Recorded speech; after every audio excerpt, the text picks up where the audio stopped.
Well, it's a completely different scenario what we're seeing out here tonight, but this entire intersection was completely flooded as drivers also had to be rescued. Intense storms sweeping through our area. In North Wilmington, Newcastle County, water surged across Rockland Road, transforming the street into what looked like a river. In Muhlenberg Township, Berks County, emergency officials reported multiple water rescues, including removing submerged vehicles near Route 61. In Hatfield, Montgomery County, a house was struck by lightning while people were inside, but luckily no one was injured. And for those using public transportation, the heavy rains interrupted their travels.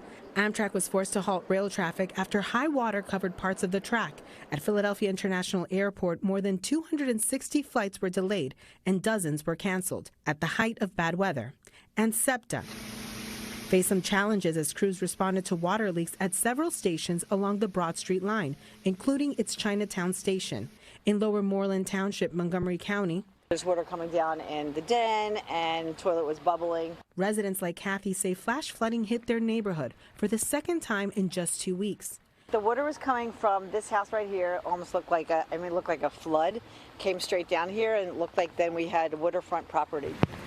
Jim Cooney's car was one of the many that got stuck this afternoon on Red Lion Road. It was like a wave of water hit me, and I just turned the car off and waited for them to rescue me.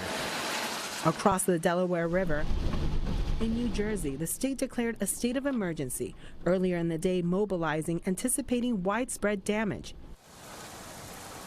In Toms River, Ocean County, cars navigating downpours, and like many drivers, just trying not to get stuck.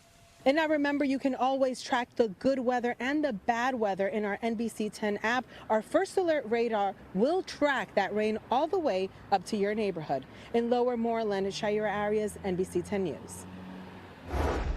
And then Miguel Martinez-Valle here in the Live Center, where, as Shaira said, we have been tracking the rain and the effects on our roadways, but also how it's affecting you. And we've been watching viewer videos, people are sharing online that you've taken and what you're experiencing because of the storm. Now, the heavy rain caused some flooding across our area, but take a look. This is in Reading on 9th Street. The city basically turned into a river there. You can see cars submerged, some of them fully submerged underwater, but we're also seeing people that needed rescuing, neighbors helping neighbors out. We know that officials and first responders had to help get people to safety as well. You can see that is waist deep water happening in Reading, Pennsylvania. Some of the flooding, some of the worst flooding that we saw because of the storm. We also saw different people that were on the roadways get stuck in some of the flooded roadways. And so that is why we always say when there's a storm situation like this, do not try to push through, do not try to drive through, just turn around and play it safe. We'll send it back to you, Fred.